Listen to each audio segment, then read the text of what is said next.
It is the winter of 1944 before dawn in a concentration camp in occupied Poland. A column of prisoners is being marched out to a work site in the dark and the bitter cold, stumbling on the frozen road, struck by the rifle butts of the guards. And one of these prisoners, a man who has lost almost everything a person can lose, does something strange. In his mind, deliberately, he leaves the road. He places himself in a warm, bright lecture hall in the future, after the war, standing at a podium. And he begins to lecture an attentive audience on the psychology of the concentration camp. He describes to them the very road he is at that moment walking. He later wrote, "By this method, I succeeded somehow in rising above the situation, above the sufferings of the moment, and I observed them as if they were already of the past." His name is Viktor Frankl. He was born in Vienna in 1905, and by the late 1932, he was a physician, a psychiatrist and neurologist already developing his own original ideas about the human mind. He was a Jew in a city that the Nazi regime would soon make lethal for Jews, and by the time the catastrophe was fully closing in, Frankl had in his hands two things that mattered enormously to him. He had a manuscript, the book that contained his life's work, his new theory of the human psyche, and he had a chance to escape. He had obtained a visa to the United States. He could have left Vienna and lived, but the visa was for Frankl alone. It would not save his elderly parents. And Frankl agonized over the choice to take the visa and the work and the future, or to stay with his mother and father and share whatever was coming. The story he later told is that he came home undecided and saw on a table in his parents' home a fragment of marble. His father explained that he had salvaged it from the rubble of a Vienna synagogue the Nazis had burned, and that it was a piece of a tablet of the 10 Commandments, and that the fragment carried part of one specific commandment, the one about honoring your father and your mother. Frankl took it as his answer. He let the visa lapse. He stayed. In 1942, his wife, and his parents were deported. Over the next 3 years, Frankl was a prisoner in a series of Nazi concentration camps, including, for a time, Auschwitz. And here I have to be careful and clear and honest because of where this episode is set. This channel studies resilience, but the Nazi concentration camps were not a test of resilience, and it would be an obscenity to present them as one. They were an industrial system built for the murder of millions of innocent people, and the overwhelming majority of those who entered them died or were killed. And their deaths were in no way a failure of their character, or their will, or their attitude. Survival in the camps was above all a matter of pure, monstrous chance. Frankl himself said this, with total insistence for the rest of his life. He said, "The best of us did not return."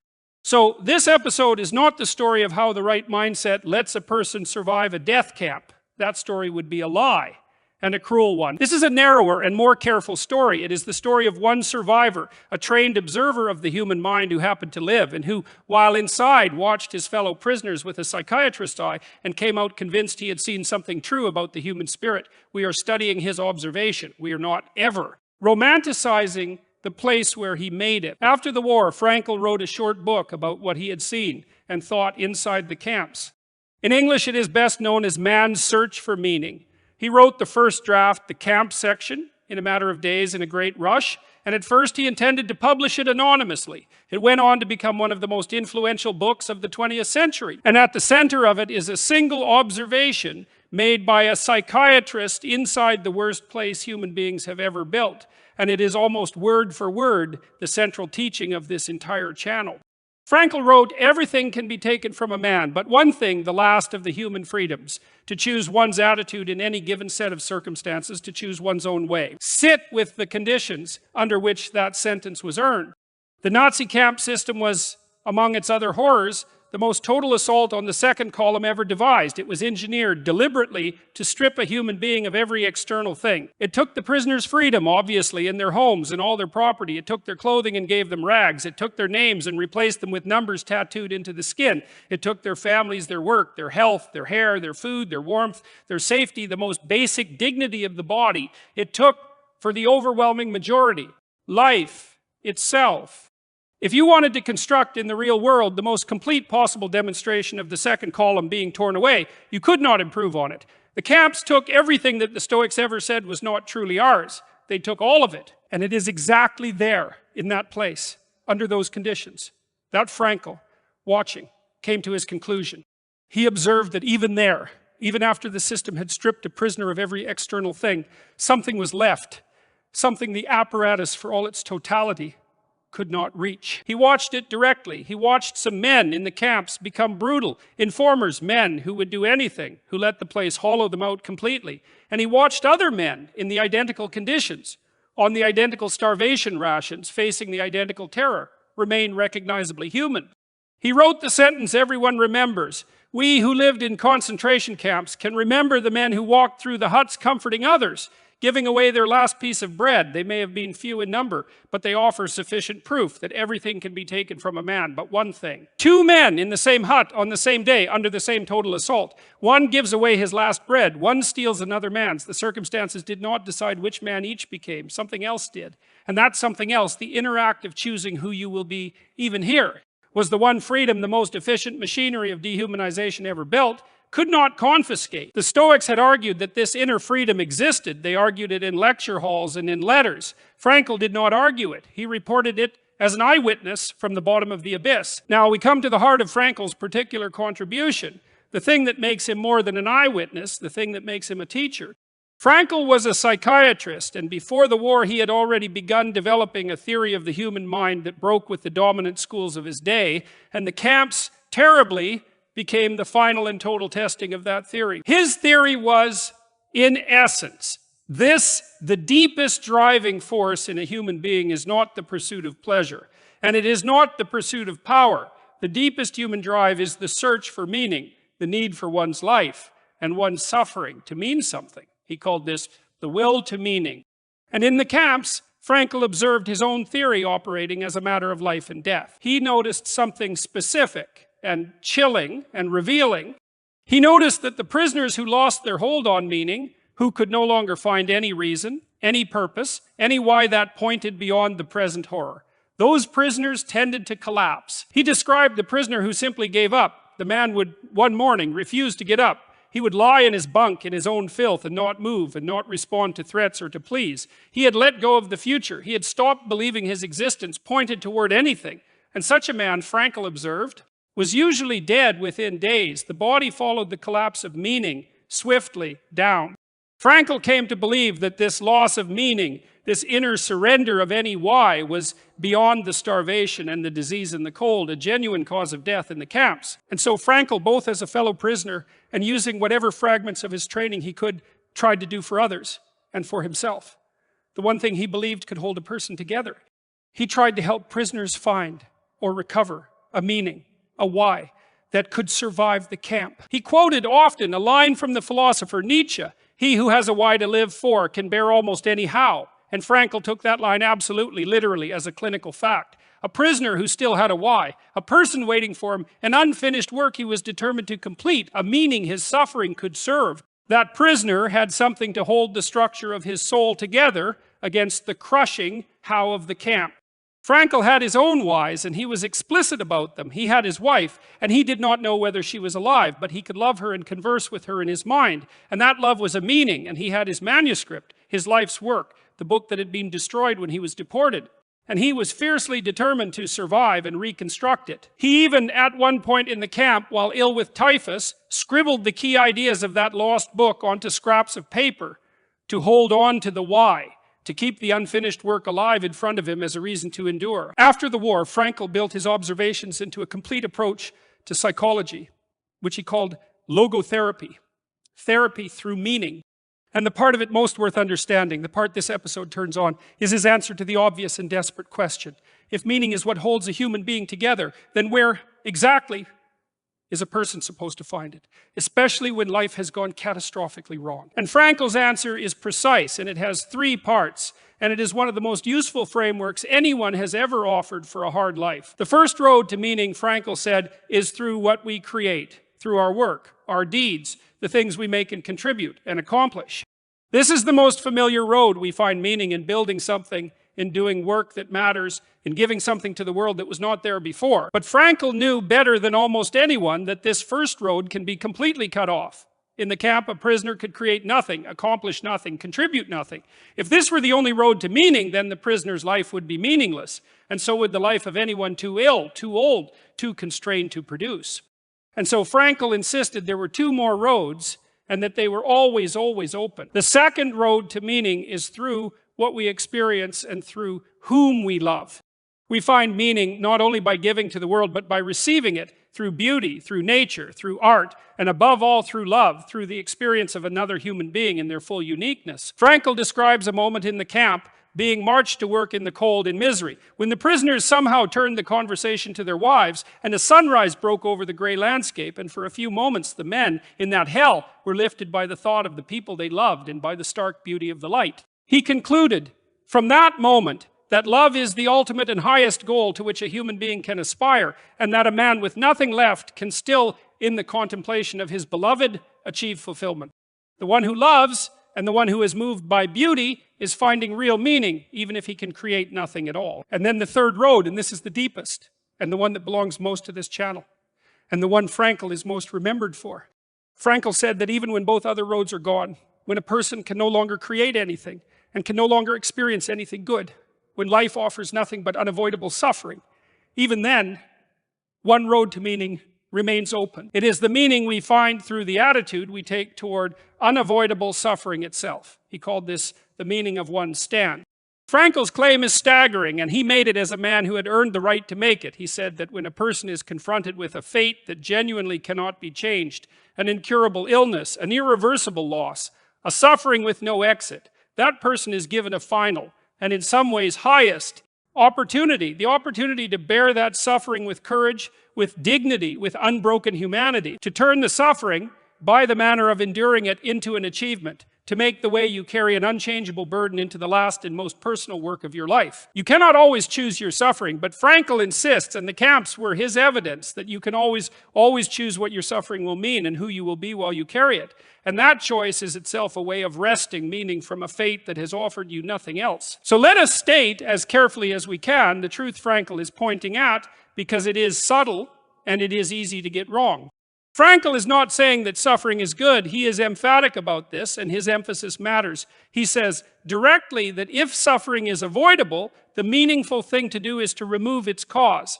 That to suffer unnecessarily is not heroic but masochistic. He never glorified pain. He had seen far too much of it to ever insult it. And he is not saying that the camps had a meaning or that the murder of millions served some purpose. He would have found that idea monstrous. The horror was horror. It meant nothing good, and nothing redeemed it. What Frankl is saying is something far more precise, and it is this: suffering by itself is not meaningful. But the human being who suffers can give a meaning to the way they carry it. The meaning is not in the pain. The meaning is in the stand. And this is the point where Frankl, the 20th century psychiatrist, joins hands directly with the ancient Stoics this channel has followed across 2,000 years. Because look at the structure of what he is describing. It is the dividing line. The suffering itself, the unavoidable fate, the camp, the illness, the loss, that is the second column. It is the thing that has happened, the thing that cannot be changed, the thing that is simply brutally not up to you. And the attitude you take toward it, the meaning you assign it, the bearing with which you carry it, the person you choose to be inside it, that is the first column. That is the last of the human freedoms. That is the one ridge of ground that Frankl testified the most total assault in human history was still unable to take. Frankl even said after the war that he had read the Stoics and he knew the kinship. The Stoics had drawn the dividing line in the comfort of Athens and Rome. Frankl had walked into the place built specifically to erase that line. The place engineered to prove that a human being is nothing but a body, and that a body can be reduced to a number and then to ash, and he had come out to report that the line had held, that even there the inner freedom was real, that the philosophy was true. So here is the truth, the full truth, as precisely as I can give it. Meaning is not something the world owes you, and it is not something the world hands you when things go well. Frankl's deepest reframe, and it is the thing that has helped millions of people, is that you have the question backwards. You ask, what meaning does my life have? What is the universe giving me? And Frankl says, that is the wrong question, and waiting for the universe to answer it will destroy you.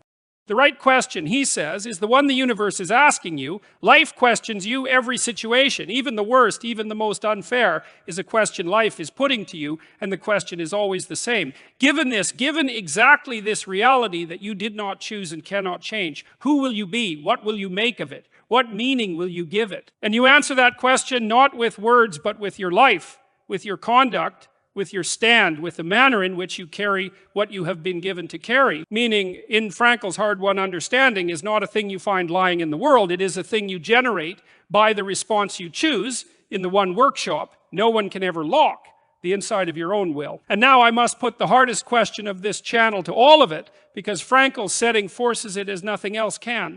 Is this true, or is it only a survivor's necessary story Frankl lived? He came out and rebuilt his work, and the meaning-making worked for him. But what about the millions for whom no attitude, no meaning, no stand made any difference at all, who were murdered regardless? Doesn't the sheer scale of the death expose the whole idea as a comforting illusion that only the lucky survivors get to believe? It is the deepest possible objection, and Frankl, more than anyone, refused to dodge it, so I will not either. And here is the answer, and it is the answer the entire channel has been circling.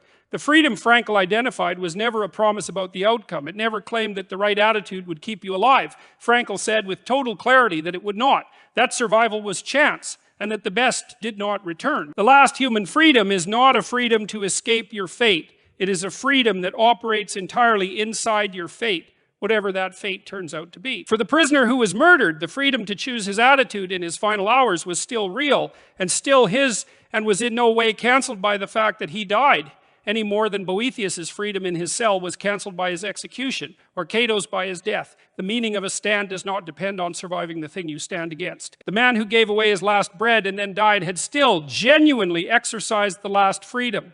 The murder took his life. It did not retroactively take the choice he made with it.